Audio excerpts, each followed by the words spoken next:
మరి మీ విషయాన్ని మీరు రాకేష్ గారు సౌందర్య గురువు కావచ్చు, ఈ విషయాలనేటి ఇట్లా బయటికి రావడాన్ని మీరు ఎలా ఖండిస్తున్నారు? నేను దీన్ని తీవ్రంగా ఖండిస్తున్నా. నేను గురువునే కానప్పుడు గురువు అని చెప్పుకోవడం కూడా వాళ్ళకు పద్ధతి కాదు. కాబట్టి నేను ఇంటి ఈ విషయం తెలిసినాక నేను ఇంకా ఫోన్ చేయలేదు. నా వరకైతే చాలాసేపు కూడా మాట్లాడడం జరిగింది. ఇట్లా చేయడం మంచిది కాదమ్మా, అందుకే నేను ఇంటర్వ్యూలలో కూడా దీని గురించి మాట్లాడడం జరుగుతుంది. ఇంతకుముందు వేరే వేరే వాళ్ళు కూడా చేసిండ్రు, కానీ ఆ ఊగిన వాళ్ళు ఇంటర్వ్యూలలో ఊగినప్పటికీ ఒక పద్ధతి అనేది వాళ్ళు చేసిండ్రు. ఏంది ఇండ్లలో ఊగడం అంటే ఇంటర్వ్యూస్కి వచ్చినప్పుడు మేము ఏ ఇంటర్వ్యూలలో కూడా ఇప్పటిదాకా ఊగింది మీరు చూడకపోవచ్చు, ఎక్కడ కూడా నాకు అమ్మ వచ్చింది మీరు చూడకపోవచ్చు ఏ వీడియోలో కూడా. కానీ ఇంతకుముందు గతం ఇంటర్వ్యూలలో క్వశ్చన్స్ వేస్తుండగానే మీకు ఇప్పుడు అమ్మ వస్తుందా అన్నప్పుడు వేరే ఊగిన వాళ్ళు ఉండరు. వాళ్ళను చూసి ఈమె తయారయ్యింది. ఎందుకంటే ఒకరిని చూసి పులిని చూసినాక వాత పెట్టుకున్నట్టు నేను ఒక పెద్ద తలవారుతో పొడుచుకోవడము లేకపోతే ఒక పెద్ద సిక్తోనో వాత పెట్టుకుంటాం. మీరు పెట్టుకోగలుగుతారా? మిగతా వాళ్ళు పెట్టుకోలేరు. కానీ పెట్టుకుంటేనే ఫేమస్ అవుతున్నాడేమో, మేము కూడా పెట్టుకుందాం. ఏ రూట్లో పోతే రాకేష్ అన్న ఫేమస్ అవుతుండో, రాకేష్ స్వామిగా కానీ రాకేష్ అన్నగా కానీ ఎలా ఇంత గొప్ప పేరు వస్తుందో మనం కూడా ఆ పని చేద్దామని చాలామంది చేస్తున్నారు. ఓకే, ఇంకో డౌట్ ఏంటంటే శివశక్తులకి సౌందర్యకి ఏంటి సంబంధం అంటే ఏంటి? శివశక్తులకు సౌందర్యకు సంబంధం ఏంది అంటే ఆమె శివశక్తి కదా. అంటే ఇప్పుడు కాదు అని నువ్వు రుజువు చేస్తున్నావు, కానీ ముందు ఆమె ఎవరు? మీ వరకు ఇంటర్వ్యూలలో రాకముందు, నీవి భాగవతం అంతా బయట పెట్టకముందు ఆమె ఎవరు? ఆమె ఒక శివశక్తి. ఆమె నొష్ట బండారు పెట్టుకోవడము, ఒక గురువును పట్టుకోవడము, ఒక పండగ చేయడము, రడివేడి మోత మోగించి ఒక పూజారుల చేత జమదగ్ని సమేత రేణుకా ఎల్లమ్మ కళ్యాణం చేసిరు. కాబట్టి ఆమె ఒక శివశక్తిగా ఉన్నది. ఆమె ఇప్పుడు ఏంటంటే లేని ఉన్న భాగవతం చేయడం వల్ల ఈ బండారం బయటపడడం వల్ల ఇప్పుడు ఆమె శివశక్తి కాదు అనేది మీ వాదన. మిగతా వాదనలో ఆమె వాదన కూడా నాకు అమ్మ ఉన్నది, నాకు అమ్మ వస్తుంది, ఎవరో కాదన్నంత మాత్రాన నా ఒంటి లోపల అమ్మవారు లేనట్ట అనేది ఆమె వాదన. ఓకే, ఒక శివశక్తిగా మీరేమనుకుంటున్నారు అంటే దేని గురించి? ఆమె గురించి. ఇప్పుడు మీరు ఆమె ఆల్రెడీ ఒక శివశక్తి అని మీరే అనౌన్స్ చేశారు. ఇప్పుడు మరి మీరు ఆ శివశక్తిని ఎలా అనౌన్స్ చేస్తున్నారో నాకు అర్థం అట్లా. అంటే మీ శివశక్తులు ఆమెను సంకలేసుకొని పోతున్నారా, లేదంటే ఒకరు సపోర్ట్ చేస్తున్నారు, ఒకరేమో కాదంటున్నారు, ఒకరు వచ్చి బొట్టు దుడిపేస్తున్నారు? అంటే ఆమె గురువు ఎవరు ఇప్పటి వరకు బయటికి రాలే. మరి ఇంత జరుగుతున్నా సౌందర్య గురువు ఎందుకు బయటికి రాలేదంటే ఏం చెప్తారు? గురువు లేదేమో. గురువు లేనప్పుడు శివశక్తి ఎట్లయితుంది? గురువు లేనిది గుడ్డి విద్య, అందుకే బయట పడ్డదేమో, బజార్లో పడిపోయింది కదా ఈ రోజు. శివశక్తి అని ఇప్పుడు మీరెట్లా అన్నారు? ఇప్పుడు శివశక్తి అంటే పండుగ చేసింది కాబట్టి ప్రతి ఒక్క పండుగ శివశక్తులు అందరు వెళ్ళారా? అంటే పండుగ చేసింది మనకి ఎట్లా రుజువు కనిపిస్తుంది? వాళ్ళ ఇంట్లో దేవుని పూజ స్థలంలో గద్దె ఉంది, ఆ గద్దె మీద జమదగ్ని సమేత రేణుకామాత ఉంది కాబట్టి ఖచ్చితంగా పండుగ చేసింది అనేది ఎంత మనం చూసినా చూడకుండా. ఇప్పుడు ఆమె ఎప్పుడు పుట్టిందో ఎట్లా పెరిగిందో ఇన్ని రోజులు ఆమె ఏం చేసిందో ఆమె పర్సనల్ అది. కానీ ఇప్పుడు ఆమె ఒక శివశక్తిగా మారినప్పుడు నేను ఏమి మంచి చేష్టలు చేయాలి, ఏం చెడ్డ చేష్టలు చేయాలి, దేనివల్ల ఏమైనా నాకు రిమార్క్ వస్తుందా అనేది ఆమె కాస్త చూసుకునేది ఉండే. అలాంటివి ఏవి చూసుకోకుండా ఎలా పడితే అలా నోటికొచ్చిందల్లా మాట్లాడి, ఇంకోటి దైవాన్ని తలిసే దాంట్లో కూడా అంటే ఒక ఒంటి మీదకి అమ్మవారు వచ్చినప్పుడు వాళ్ళకు తండ్రులు ఉండ్రు, పెద్ద తండ్రులు ఉండ్రు, చిన్న తండ్రులు ఉండ్రు, పెద్దమ్మలు ఉండ్రు, ఎంతో వాయువర్సాలు ఉన్నాయి దేవతలకి కూడా. కానీ పిన్ని అనడం అయితే ఎక్కడ కూడా విచిత్రము. ఇప్పటివరకు నేను పిన్ని అనే మాట ఎవరు దేవతలు వచ్చిన వాళ్ళ నోట నేను వినలేదు, కానీ పిన్ని అని కూడా సంభాషణ చేసింది కాబట్టి అది రాంగ్. అది ఎన్నో చోట్లు సౌందర్య ఏంటంటే నటిస్తూనే దాన్ని నిజం చేయాలనుకుంది. ఒకటి ఈ విషయాలు ఓకే రాకేష్ అన్న, నేనేమంటున్నా, ఇప్పుడు దేవత వెళ్ళిన తర్వాత పిల్లర్లు వేస్తారా, పిల్లర్లు వేసిన తర్వాత దేవతని ఇస్తారా భూమిలో నుంచి అమ్మవారిని తెలిసి తీయాలని మీరు అంటున్నారు. అంటే ఇప్పుడు అంటే ఎవరైనా సరే ఒక దేవుడు, సరే అక్కడ దేవుడు ఉన్నాడని ఎవరో ఒక శివశక్తి చెప్పారు, సరే అక్కడ నుంచి భూమి బద్దలు కొట్టుకొని వచ్చిందని అన్నారు కొత్త. వాళ్ళ డాడీ ఎవరో కాదు, వాళ్ళ ఫాదరే అంటున్నాడు భూమి బద్దలు కొట్టుకుంది. కనీసము దేవుడు ఇన్నేళ్ళకోలే అదేదైతే మాట కూడా అన్నారు, మరి మీరు అది చెప్తలేరు. చెప్తా వీడియోలో అయినా స్వయంభూ జగదాంబ యాప చెట్టు దగ్గర నిలబడి మరి పిలిచిందట వాళ్ళని, ఆ మాట కూడా అన్నారు. ఇంకోటి అడుగుతాను, మీకు ఎంతమంది పిల్లలు? నాకు ఇద్దరు కొడుకులు.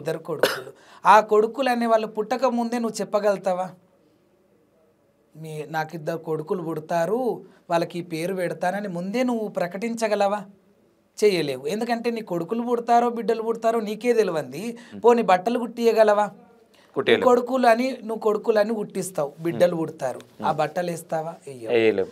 ఒకవేళ బిడ్డ కొడుకులు అని చెప్పి ఆడపిల్లల బట్టలు కుట్టిస్తావు. ఇటు ఆడపిల్లల బట్టలు మగపిల్లగానికి వేయలేము, మగపిల్ల కాని బట్టలు ఆడపిల్లకి వేయలేము. నువ్వు ఎలా ముందే బట్టలు కుట్టించి పెట్టుకుంటున్నావు? అది నా క్వశ్చన్, అదే నా పాయింట్ కూడా. అదే నేను కూడా యాక్చువల్లీ ఇక్కడ ఇదేంటంటే రాకేష్ అన్న, ఇక్కడ మెయిన్ డౌట్స్ ఏంటంటే, ఇప్పుడు మిమ్మల్ని క్వశ్చన్ చేశాడని కూడా నోటికి అద్దుబద్దు లేకుండా క్వశ్చన్లు వేస్తున్నాను కొంతమంది అనుకోవచ్చు. అద్దుబద్దు కాదు ఇక్కడ, ఇది చాలా వైరల్ అవుతుంది. ఎందుకంటే ఇలాంటి వాళ్ళు రేపు పొద్దున ఏదైనా చేయాలంటే సౌందర్యలాగా చేసిన వాళ్ళు 100% చెప్తున్నా, సౌందర్య ఫేక్ అని ఎవరైతే దేవుణ్ణి తీశారో వాళ్ళే అనౌన్స్ చేశారు. అది కూడా చెప్తున్నా, అది కూడా మీ ముందుకు ఆ వీడియో కూడా వస్తుంది. ఇంకోటి కూడా నేను మీ వీడియో అంటే మీ ఛానల్ ప్రకారం తెలియజేయాలనుకుంటున్నా, ఇక మీద ఎవరు వచ్చినా నేను దేవత అక్కడ ఉన్నది అమ్మ బిడ్డను అని చెప్తే ఏం కాదు, నేనే దేవతను అని ఓవర్ యాక్షన్ ఎవరైనా చేసినా, ఎవరన్నా ఇంకా కొత్త పుట్టుకొస్తారు. ఇప్పుడు చాలామంది పుట్టుకొస్తున్నారు. అలా ఎవరు పుట్టుకొచ్చినా మీ సపోర్ట్ ఇలాగే హిందూ ధర్మానికి, సనాతన ధర్మానికి ఇలాగే మీ సపోర్ట్ ఉండాలని మనస్ఫూర్తి కోరుకుంటున్నాను 100% మిమ్మల్ని. ఎందుకంటే ఎవరు దొంగలు, ఎవరు లంగలు, ఎవరు సత్యమైనోళ్ళు, ఎవరు నిజమైనోళ్ళు అనేది మీ అన్వేషణ. 100% దాంట్లోనే ఇప్పుడు ఇది బయటికి వచ్చింది. దేవతని నమ్మిన వాళ్ళందరూ కూడా ఆమె దేవత కాదు, ఫేక్ అని మీరే రుజువు చేసారు. 100% నేను రుజువు చేసిన దానికంటే ముందు ఇక్కడ ఏదైనా సరే నాకంటే ముందు యాక్చువల్గా నేను ఫస్ట్ కొంతమంది చెప్పినప్పుడు వద్దంతా పిచ్చి పిచ్చి మాట్లాడుతుంది, స్టూడియోలలో సిగాలు కూడా ఎందుకు, అలాంటి అమ్మాయిని కూర్చోబెట్టి నేను ఇంటర్వ్యూ చేసి సిగాలు ఊగిస్తే కొంచెం బాగుండదులే ఎందుకు అని కొంతమంది మిత్రులు చెప్తే నేను వద్దన్న తర్వాత మళ్ళీ కొద్ది రోజులు అయిన తర్వాత మొత్తం ఫేక్ అని మాట్లాడే విధానం పర్ఫెక్ట్ లేదు. కొంతమంది వెళ్ళి ఈడికి వస్తే ఏదో శక్తి కనిపిస్తుంది, ఈడికి వస్తే ఏదో వస్తుంది, అది ఇదని కొన్ని మాట్లాడారు కొంతమంది. ఇంకా కొంతమంది శాతగానోళ్ళు మాట్లాడేది ఒక లేడీనే పరువు తీసుకుంటారు వాళ్ళంతల వాళ్ళే. మీడియా పరువే తీస్తుంది అనుకోవచ్చు. ఇలా స్టూడియోలో కూర్చొని వీళ్ళు ఇట్లా మాట్లాడారు, మరి మీరు అట్లా ఇట్లా మాట్లాడారు అని ఒకరి గురించి మాట్లాడేటప్పుడు మీరు వెళ్ళి అక్కడ ఎంక్వైరీ చేయొచ్చు కదా. స్టూడియోలో చల్లగా ఏసీ గాల్లో కూర్చొని సొల్లు ఎందుకు మాట్లాడుతున్నారు? మరి మేమందరం పనిలేక ఎండల పోయి ఒక 150-180 కిలోమీటర్లు అంత దూరం పోయి ఒక 2 గంటలు 3 గంటలు జర్నీ చేసి మేము గుంజుకొచ్చినాం.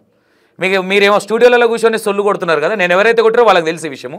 నేను ఇంకోటి రాకేష్ అన్న, మెయిన్ క్లారిటీ ఏంటంటే, సౌందర్యకి ఫస్ట్ ఒక గురువు ఉండేవాడు ముద్రాజ్. అతనికి ఇయ్యాలన్న డబ్బులు ఇయ్యలేదు కాబట్టి ఆయన సైడ్ అయ్యిండు.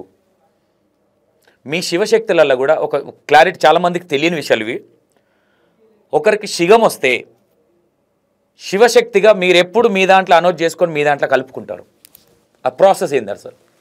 అంటే అమ్మవారు వస్తుంది అని వాళ్ళు వచ్చినప్పుడు పూర్వకాలంలో ఏముండే అంటే నాడి చూస్తారు. ఇక్కడ ఇది నాకు ఎట్లా తెలుసు అంటే, నాకు కూడా నిజమైన దేవుడా దొంగ దేవుడా, అసలు దేవుడు వస్తున్నాడా లేడని ఒక గురువు దగ్గరికి తీసుకుపోయినప్పుడు ఆ గురువు ఇట్లా నాడి బట్టి చూసిండనమాట. అందులో ఏం తెలిసిందో మనకు తెలియదు అప్పట్లో.